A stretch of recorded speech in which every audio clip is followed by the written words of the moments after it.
Jackie. Let's welcome our first guest then. She is, of course, the queen of the traitors and the faithful. It's Claudia Winkleman. Can I start off by saying I'm going to be the worst guest ever, and you can cancel me at any point. Just ask me to leave because I'm too scared to speak about the traitors. So is it okay if we talk about something else? Genuinely. We'd be the only person in Britain not talking about the traitors. But I can't talk. I feel terrible. Well, I should have probably said before I arrived. I think we'll try and find questions that don't.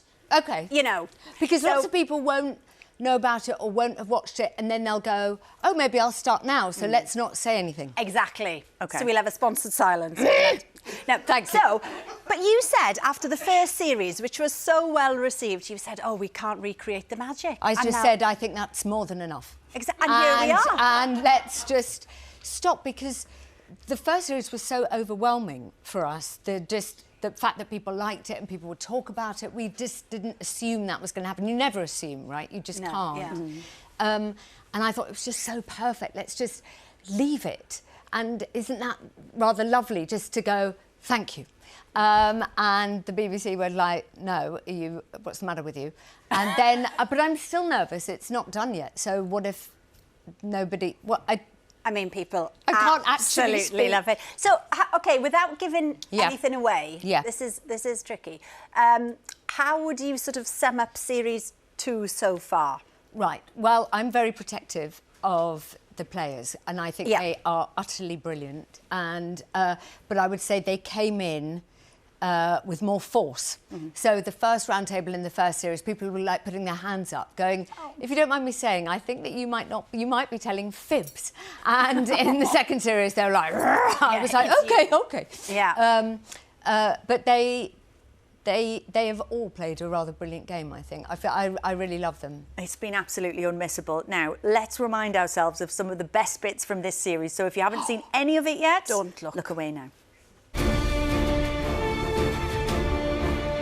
You are now officially a traitor. Hi. Another man. Good. It's like the olden days. Do you want a cuddle? No, thank you. Sleep well, if you can.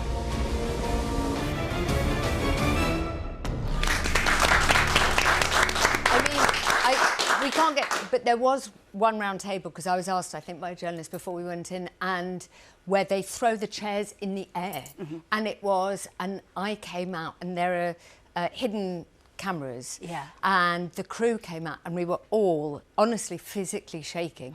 And we were like, you know, this is not nothing. There's something going on. We just could not believe it. They were beside themselves. It was big. And for that reveal, I think anyone who's seen it will know exactly we know the moment you're talking about. I think.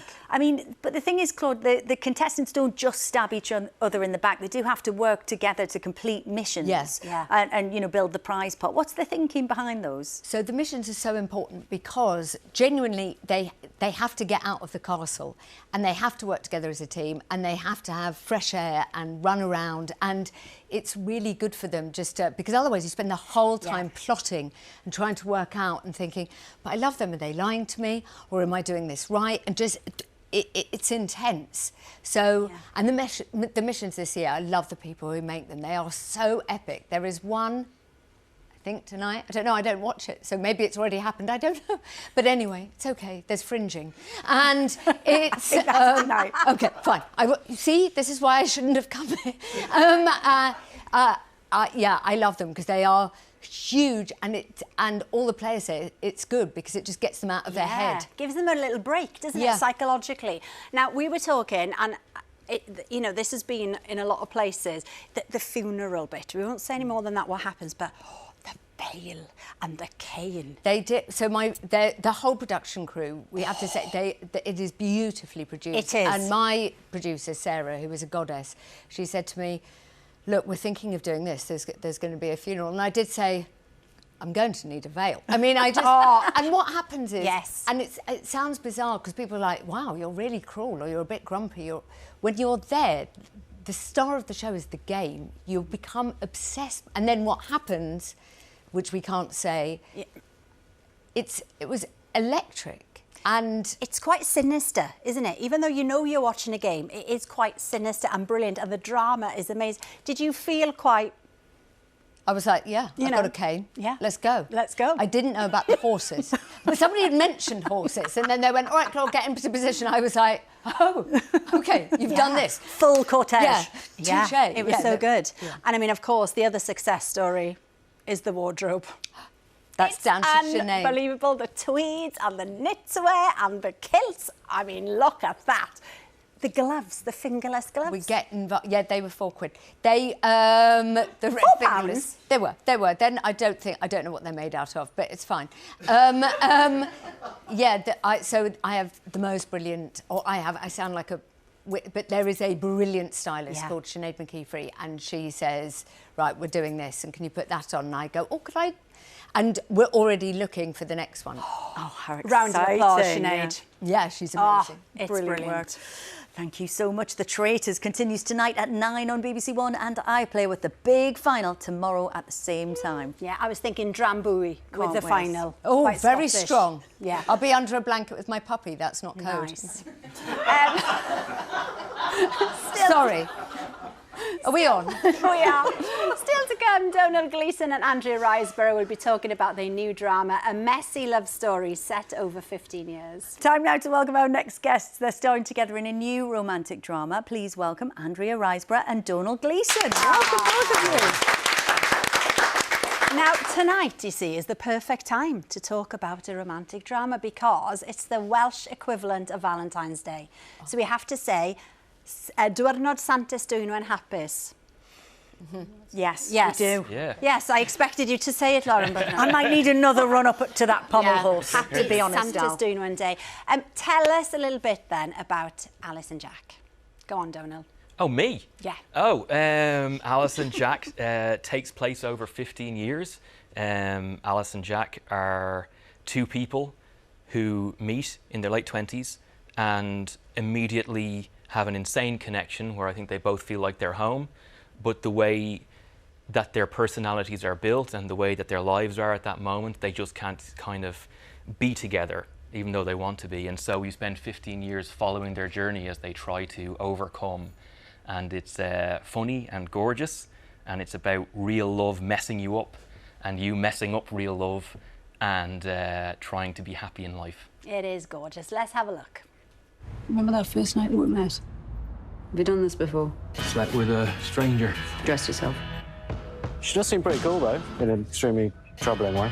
It's been 2 years. 200 years. I've been in love with someone for 15 years. We've never managed to stay in a romantic relationship. Life just isn't tidy. She's in love with you, you idiot. If I could be with anyone in the world, it would be with you.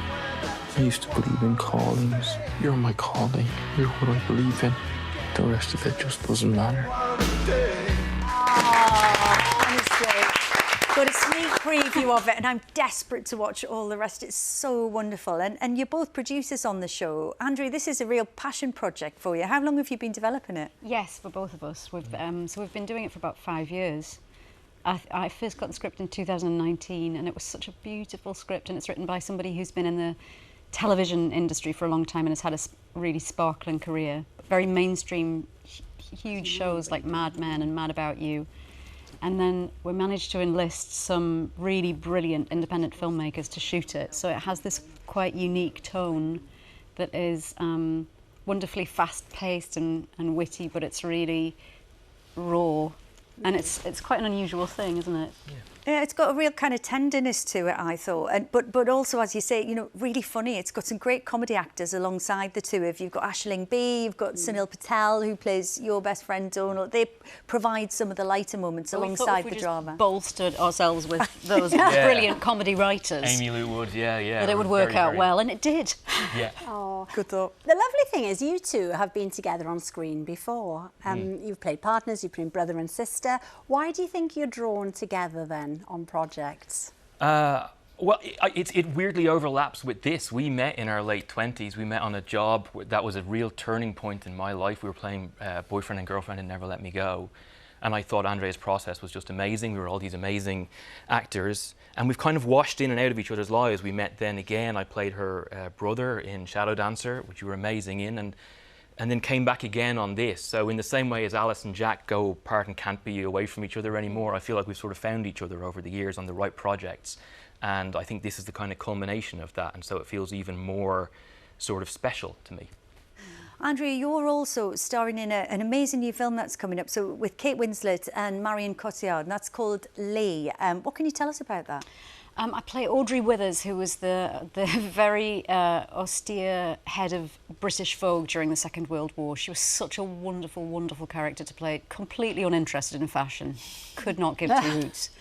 And very, a real socialist. She was quite an odd bod, really, at the time. But really, she was in many ways Lee Miller's patron. She was the person. This is the photographer, Lee Miller, exactly. Amazing female photographer who had been a model for Vogue. No. Right? Yes, but really one of the most some of the work that she captured was some of the most profound photojournalism during the Second World War. Really uncovered some horrendous things that were happening, and because of the things she'd seen, Lee Miller had a very, very difficult life. But really, Audrey Withers was the person who enabled her. She believed in her. She believed in her images and her writing, and she's quite jolly hockey sticks, Audrey Withers. Oh, I can't wait to see that. Oh, it sounds so brilliant, doesn't it?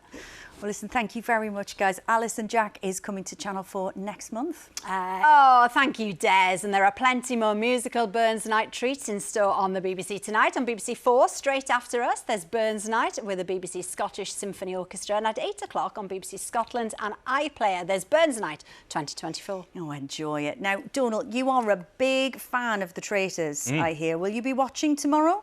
Yeah, I can't wait, yeah. You're going to be watching Claudia just told me who won. Did not. She just told me who won. Can I say it? Listen, is it a spoiler if I say it? Now, it's not a spoiler, it's going to be absolutely has written fine. in on the I'll topic, mouth it to Domhnall.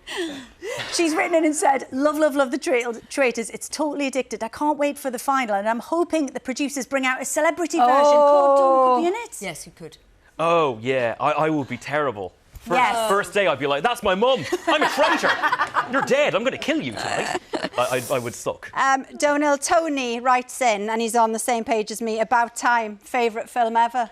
Oh, thank you very much. That's another film that's about romance. Yes, that's nice. Yeah. Thank you to all our guests tonight. I'll be back tomorrow presenting with Paddy McGuinness, and we'll be joined by Thomas Brody Songster and the fascist Charlie Higson, I know, Arabella Weir and Paul Whitehouse. See you then. Bye.